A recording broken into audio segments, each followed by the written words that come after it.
एक बूढ़ा प्रोफेसर अपने घर के पीछे बने पुराने बगीचे में खुदाई कर रहा होता है। तभी उसकी कुदाल किसी सख्त चीज से टकराती है और जमीन के अंदर दबा एक विशाल लकड़ी का बक्सा बाहर निकलता है। लालच में अंधा होकर वह सोचता है कि इसमें जरूर खजाना छिपा होगा, इसलिए वह लोहे की जंजीरों से उसे अपनी कार से बांधकर बड़ी मुश्किल से जमीन से बाहर खींचता है और घसीटते हुए अपने बेसमेंट तक ले जाता है। घंटों की मेहनत के बाद जब वह बक्सा खोलता है तो उसके सारे सपने टूट जाते हैं, क्योंकि अंदर सोने चांदी की जगह सिर्फ काली मिट्टी और सरीगली हड्डियां भरी होती है। लेकिन वह हार नहीं मानता और हाथों से मिट्टी हटाने लगता है। तभी उसे एक अजीब नरम चीज महसूस होती है, जिसे बाहर निकालने पर वह देखता है कि वह एक धड़कता हुआ दिल है जो सैकड़ों सालों से जमीन में दबा होने के बावजूद जीवित है। यह देखकर उसका लालच और बढ़ जाता है और वह सोचता है कि अगर यह दिल उसके शरीर में चला जाए तो वह अमर हो सकता है।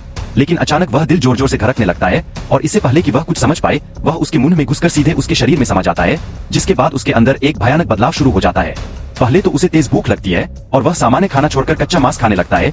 फिर उसके शरीर से बदबू आने लगती है और उसे अजीब सी खुजली होने लगती है। लेकिन वह इन सब को नजरअंदाज कर अगले दिन स्कूल पढ़ाने चला जाता है, जहां उसकी हालत और खराब हो जाती है। क्लास के दौरान उसका शरीर कांपने लगता है, हाथ अपने आप अजीब हरकतें करने लगते हैं और अचानक उसके मुंह से चिपचिपा तरल निकलने लगता है, जिससे छात्र डर और हंसी के बीच उलझ जाते हैं।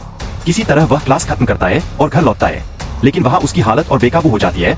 वह लगातार मांस खाता रहता है, फिर भी उसकी भूख नहीं मिटती। तभी उसके पेट से एक काला टेंटेकल बाहर निकल आता है, जिसे वह घबराकर काट देता है। लेकिन वह टुकड़ा भी जिंदा रहता है, जिससे साफ हो जाता है कि उसके अंदर कोई खतरनाक जीव पल रहा है।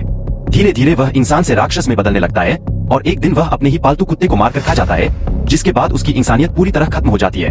अगले दिन स्कूल में उसकी हालत और भी भयानक हो जाती है। वह छात्रों पर हमला कर देता है। उसके शरीर से कई टेंटेकल निकलते हैं जो बिजली की तरह तेजी से छात्रों को पकड़ते हैं और उन्हें या तो खा जाते हैं या अपने जैसा बना देते हैं। पूरा स्कूल चीख पुकार से भर जाता है और कुछ ही समय में दर्जनों छात्र संक्रमित होकर राक्षस बन जाते हैं। इस अफरा-तफरी के बीच जैक नाम का एक बहादुर लड़का और एक लड़की किसी तरह बच निकलते हैं। लेकिन जैक डरने के बजाय वापस स्कूल जाकर सबको बचाने का फैसला करता है। वह हथियार उठाता है और एक एक करके राक्षसों का सामना करता है। उसकी ताकत और हिम्मत उसे बाकी सबसे अलग बनाती है। वह कई संक्रमितों को खत्म कर देता है, लेकिन तभी उसका सामना एक बेहद शक्तिशाली राक्षस से होता है जो लगभग अजेय होता है।